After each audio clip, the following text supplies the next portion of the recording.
Welcome back to my channel.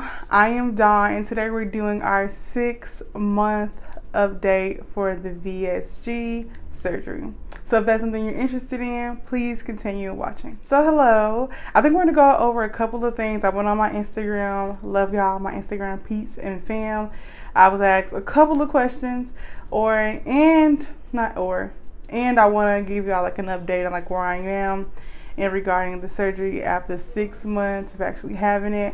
As just some deets, if anyone who is new to the channel, I got my surgery on December 31st, 2021, and in my mind, I feel like as of July 1st, that has been officially 6 months. So far, it's been very much a very up and down road. I am grateful. I don't regret anything. It's just a continuing, process of a situation. I do want to first let y'all know, like, the beginning weight, which was 348 starting off. As of now, I am 268. So I lost 80 pounds within the last 6 months. That was the goal, to at least lose 80 for like the first 6 months of the stretch. So my doctor was telling me you at least want to get half, and I'm at 80 pounds. The goal is to be around 200, 298. Not saying 200, yeah, 200 or 198. That's the goal for me, or maybe even a little bit lower. Just like my height situation, I am 5'10", so if anybody wants to use me as a comparison, just know I am a taller girl. So if you are shorter, sometimes it's not easy to use me because weight falls differently on different folks. Let me go over some of the details that we have here. Shout out to Shout out to the other VSG's channels that showed me support over the last 6 months, even when it was more like an up in the air situation when I didn't know that if I was gonna get the surgery or not. The support that I've gotten from a lot of people here on YouTube and on Facebook, I greatly appreciate you all. I'll try to link any of the channels that I watch on a consistent basis, or I feel like consistently post, where I feel like if you need someone to kind of like get a weekly update, or they have good updates in their videos, I'll link them down below, whether it's Instagram or YouTube. So let's see. Already went how much I lost, my surgery date. Okay, so let's talk about like the first couple of months, how that situation was, like my experience. If you go back and watch some of the videos, I mean, you kind of see them, but like after, like when you look back and reflect like where you came from, sometimes you may be able to address some stuff that you would never thought would have been an issue initially. I'm sorry if I'm rocking too much, y'all. I do apologize, but yeah. Between like the first 3 months, I would say was the hardest for me, not because honestly your body is still adjusting to food, water, movements, and so the first month I think the goal was to consume like on a daily basis to get 64 ounces. Honestly, realistically, at that point you're trying to get 40 ounces to 64. And I was very much meticulous on how I was going to get that, because I didn't want to die. And so because I'm so dramatic, I mean, y'all don't know, but my family, I'm really, really dramatic. So I'm like, the worst case scenario is with the one I rewind to my head. Like I can pass out somewhere, I can be driving and not be properly hydrated. So thank God that hasn't happened to me to where I've been dehydrated. But for the first couple of the first month, I'm not gonna say a couple of weeks, the first months, I basically every 15 minutes I had these little cups that I got from the doctors, the physician, and they were like these 2 ounces of cups, little bitty small cups, where I drank the water, the protein drinks, and that's how I was consuming my initial water intake. And so that really helped me. I had a chart from the hospital, and I copied more. So for like literally the first month, I was tracking it down. My sister had came up from St. Louis to here with me for about a week and a half. She was helping me out. Honestly, it was hard for me to do a lot of stuff. With me being at the time, I was like 348 pounds, and a lot of my weight comes from my midsection. Let me show y'all.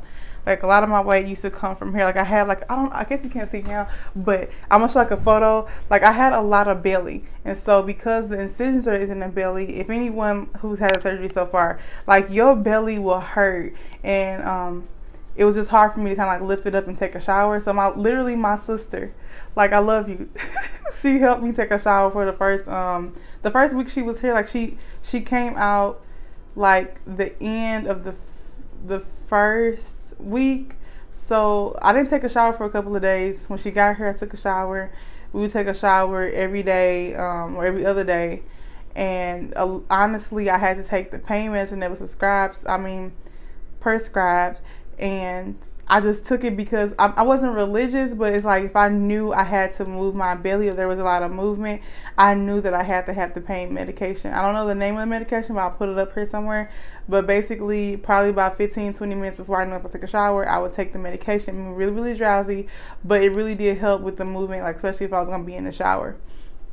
I would say after that month, I was off of the medication. They want to kind of wing you off like within that first 2 weeks. It was just you being used to taking Tylenol for the pain. I was taking Tylenol. I had my little routine down packed. And then I started drinking protein shakes. Even to this day, I love malto meal. I tried malto meal once it came time for me like having the liquid base, and that did not sit well with me. Since then, I have not tried it, but I probably will try it again soon. I was pretty much surviving off of eggs and chicken. And then soups for a very long time that has protein in it, like chicken, or I'll add like some beef or something like that. But even now, beef is kind of hard to digest, so I don't really try to stay with beef. And I always, even now, since I can eat solid foods, I think that I tell you to try to eat the protein first, then you go for the veggies or like whatever type of carbohydrates that you may have on your plate. So that's like the goal that I have now. I have no type of restrictions. And when people say restrictions, they're saying with like consumptions of food, like where you can't eat certain things. Of course, you have the restrictions of your belly size. I haven't, my dumping, like how I experienced them, I haven't actually thrown up. Because I think that's like I hate to throw up. So I haven't actually thrown up. I had dumping syndromes where I would get the sweats. I would feel very like flushed. Wouldn't feel well for like an hour. But other than that, I haven't really had like throwing up type of symptoms.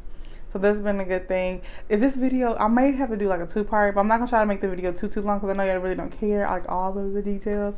I'm going to try to show y'all pictures of like before. Really within my body size.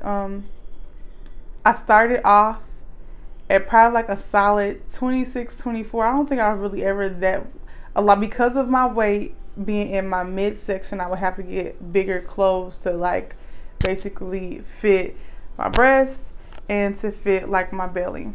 At my 6-month mark, not at the full, like kind of like in the middle, I had a 30th birthday. So I had a birthday within all of that. I'm 30 years old, and I remember saying, okay, Dawn, I want to try.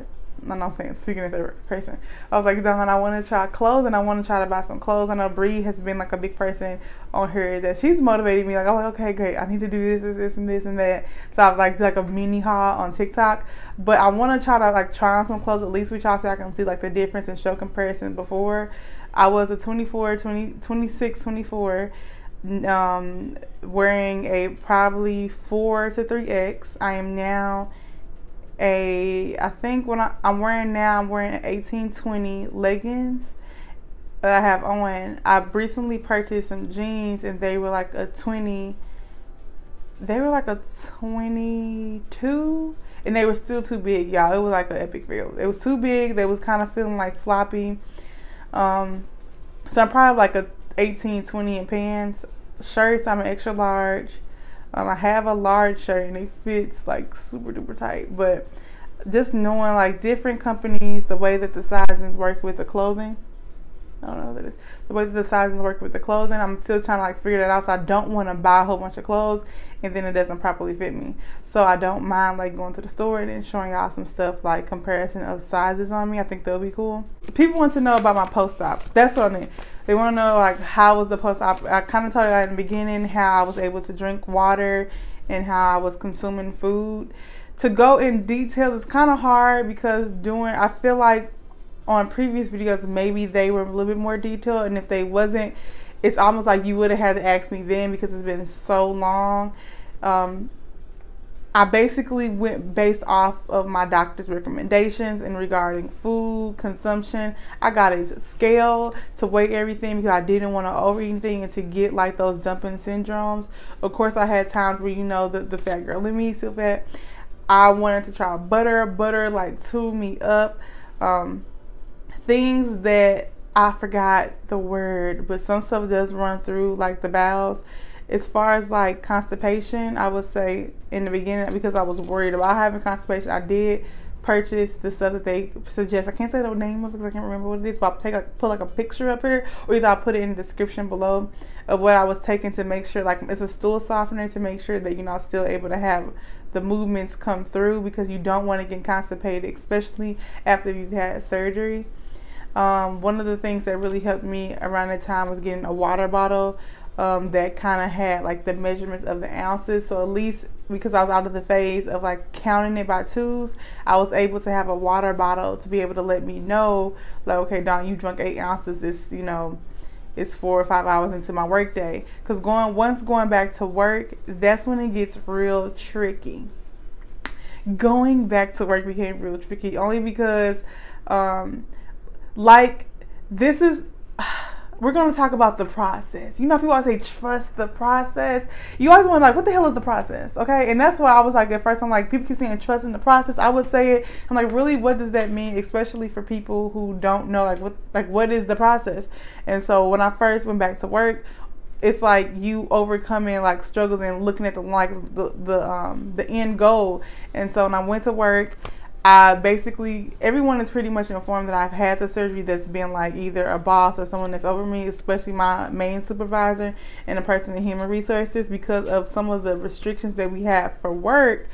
I don't want to seem like I'm trying to overstep their rules, because they have like cup rules, like having cups and having bottles by your work area. And because at that time is when you're trying to get back into the workflow, and if I didn't see the water, I didn't want to forget. So I let them know, hey, I'm getting a water bottle that it will be like closed to where if it did fall over, it shouldn't spill on anything. But I want to let you know that's why it's here. I'm sorry for moving. That's why it's here. And so I kept, of course, you do not have to tell your job like what you're having surgery for. I don't want to say do that, but if there is something that is in policy, or they're making you have to do at your job, you want to make sure that either you get a doctor's note or something that says that you may need some of these things to make it more comfortable for you to work, whether it's something for your chair, if you have a sit down position. For me, because I do sit down, I had to get some things for my back, because I was having back issues at one point, because you slunched over from the incisions. They kind of want you to kind of sit up, because you don't want the way that the tissue, I guess, heals. You don't want it to heal like that for you to have issues coming up. But yeah, the water bottle was like my saving grace. Some of my saving grace, I would say, like my products, like y'all, the products that I was able to experience, which I've shown y'all here on YouTube and on Instagram. Like, hands down, my favorite product brand, protein, saving grace, my ride or die, not sponsored in no way, shape, or form, has been Quest protein shakes. Quest have some delicious protein shakes for variety. The ones that I personally use, I don't drink all of the Quest proteins. It's either normally the vanilla or either the caramel, salted caramel. And the reason I like the vanilla, because it's a good substitute for your decaf coffee, or if you're like making something that may need milk in it. It's like a good like little flavor to add, and plus you're getting the protein that you need for the day. Also, just even if you don't like on a rush or go, you're driving, it's just easy to consume. They have some fire snacks, in my opinion.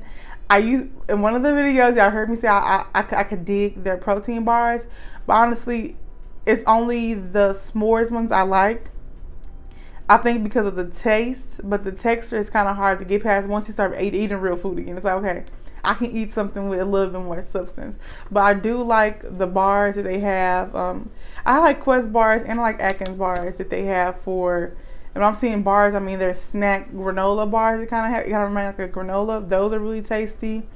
Quest has a very fire snack selection with high protein in a nice packed size. So they have these little snacks that have like, it's like a brownie bite type of situation, delicious, with a little caramel. That's, I believe, is like 5 or 7 grams of protein, 0 sugar. They have these fire peanut butter cups that are almost like Reese's. To me, they're like the best snack. They're like the best next thing. Like, it's delicious. The boys are always trying to eat my Reese's cups. I'm like, look here, they delicious, but you're not about to eat all of them because it costs a lot of money. $7.99, you get 4 in the pack. So I try to I try not to eat them as often because you only get so much, and then I can't eat that much when I do eat them. I probably could eat like a whole pack like within like an hour or maybe 30 minutes. They also have these cookies, y'all. Like, for me, if you are trying to stay away from sweets, if sweets is a trigger, it may open up another door for something else, don't do it.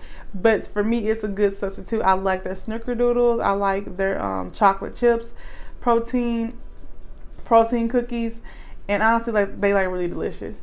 Atkins have some. They're a little bit small, so if you are like really big on the portion and you want something that's a little bit smaller for a cookie, Atkins have a good like chocolate chip.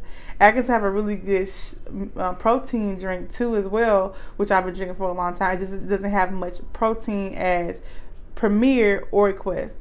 I haven't drunk Premier in probably like 4 months. I'm not a big fan of Premier. A lot of people like Premier. I feel like it's one of those things where it goes good added into maybe like I said, coffee or something like that. But I wouldn't drink it on its own. Like, my favorite protein drinks have so far has been Atkins and the Quest. And I've recently been introduced to Farm Life. Farm Life have 2 grams of sugar, but it's really good. Like, their products is good as well. One of my coworkers brought me one to work, and I think I'm gonna start buying those because it gives you a different texture of chocolate, and they have different, I think, like a vanilla bean. So I'm gonna try some more of those before I go and go and buy them. But so far, it's easy to like consume protein shakes honestly in the morning, because the morning is like the most busiest time for me. I don't know about y'all, but like when you go in the morning, like, you're going, like, time is flying. And when I'm driving, by the time I get there, I have to work, and I need something that's easy to eat at my desk, drink at my desk, and not get in trouble for like technically eating. You know, I'm getting my protein, I take my pills. I want to kind of tell you about like my vitamin regimen. So far, I've been cleared. My doctor says I don't need any additional vitamins to take. I take a multivitamin, the bariatric brand, every day. I take a calcium pill, which is for vitamin D, every other day. And I take a B12 every day, which he said I'm taking too much of. So I'm probably going to start doing the B12 once a week. That way I'm not, my levels are not up. So far as iron, he said I could take an iron pill if I feel like that was necessary. But he said once I kind of eliminate all that B12, I should be fine. But my results was pretty high for the B12 portion of like my 6 months. Yeah, I wanted to talk to y'all, like, to end off the video on like what does trusting the process mean in regarding VSG. Like I told y'all before, like that term, so I'm reading off like the screen, it says it means things look bad now, but you have a plan in place to make it better. So trusting the process. So as time progresses within this, like, your journey, understand this is not a diet, it's like a lifestyle change. And once you mentally wrap your mind around that, I feel like everything falls in place. Sometimes you are going to get frustrated because things are not happening your way. Stuff may come up that may show other risk factors in your health. And I think a lot of people think, okay, dang, I just got the surgery, and now other things is popping up that could have been offset by the surgery. And honestly, for people who are obese, like, a lot of stuff could happen. And I know that a lot of people say, okay, when you lose weight, that's when you find out issues. And we just got to continue to, like, trust that as long as we're addressing them, that things have to eventually get better and get to a place of being able to work through. And for anyone with like major issues, like most prayers go up to you, because I would hate to have something major come up, and especially after you decide to like change your life with this surgery. It's like a lot of stuff that's coming up, but you just have to continue to stay positive, optimistic. I think my mindset was like the main thing that I tried to change, because I had to look at I had to look at relationships differently with people. I had to look at food differently with people.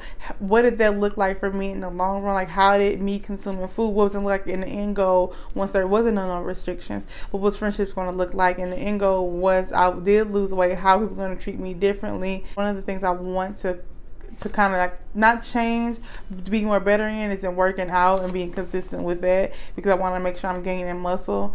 To get in the process of learning how to love yourself again, I feel like that's a big thing. So for anyone who was going through anything mentally, and you're having this to the point where you're like, I'm struggling really bad, I would utilize the services that they tell you to utilize for a psychiatrist. Find a support group to help you during that time. I think right now the end goal for me is to continue to get healthier, to be able to have movement, to be able to have a more productive life. And I hope that anyone that watches this understand that is my only one goal and wish for you as well. But thank you for watching. If you have any questions, feel free to comment down below.